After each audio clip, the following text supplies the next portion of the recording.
میم ڈائن کو افریقہ میں اپنے گھر کے صحن میں لگا باؤبیب کا قدیم درخت آج بھی یاد ہے۔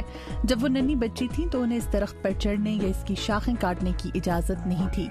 اب وہ سینیگال کے اس درخت کے پھل سے حاصل کردہ چورا ایک خاص مسالے کے طور پر دنیا کو متعارف کرا رہی ہیں۔ یہ دل کے لیے بہت اچھا ہے۔ اس میں بلو بیری سے 6 گنا زیادہ اینٹی آکسیڈنٹس پائے جاتے ہیں۔ فینسی فوڈ شو میں تقریباً 2 لاکھ کے قریب کھانے پینے سے متعلق مختلف چیزیں یہاں نمائش کے لیے رکھی گئی ہیں، جس کا مقصد امریکی مارکیٹ میں جگہ بنانا ہے، جیسا کہ کوریا کے مسالے دار نوڈلز اور بیف، یا پھر انڈونیشیا کے صحت بخش خشک نوڈلز اور ناریل سے بنی چیزیں۔ یہ چلی کے کھانوں کا فوڈ ٹرک ہے۔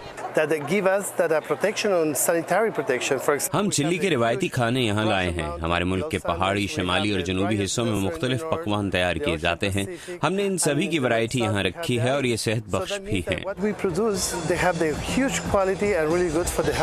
اس شو میں 50 سے زیادہ ملک حصہ لے رہے ہیں۔ پچھلے چند سالوں میں نمائش میں حصہ لینے والے ملکوں کی تعداد تو نہیں بڑھی، لیکن امریکیوں کی جانب سے عالمی سطح کے کھانوں میں دلچسپی میں اضافہ ضرور ہوا ہے۔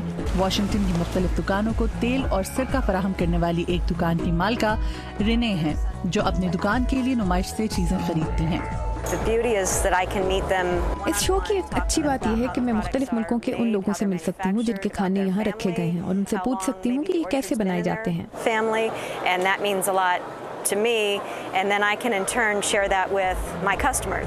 میم کی کہانی قدرے مختلف اور دلچسپ ہے۔ وہ اپنے گھر کے قدیم درخت کے تیل سے کاسمیٹکس تو بنا ہی رہی تھی، اب اس درخت کے پھل کے چورے کا مسالہ بیچ کر وہ اپنی کمپنی کی 2500 سے زیادہ خواتین ملازمین کی تنخواہیں پوری کرتی ہیں۔ یہ ان خواتین کے لیے بہت اچھا ہے۔ اس کا مطلب ہے کہ ان کے بچوں کو کام نہیں کرنا پڑے گا اور وہ اسکول جا سکیں گے۔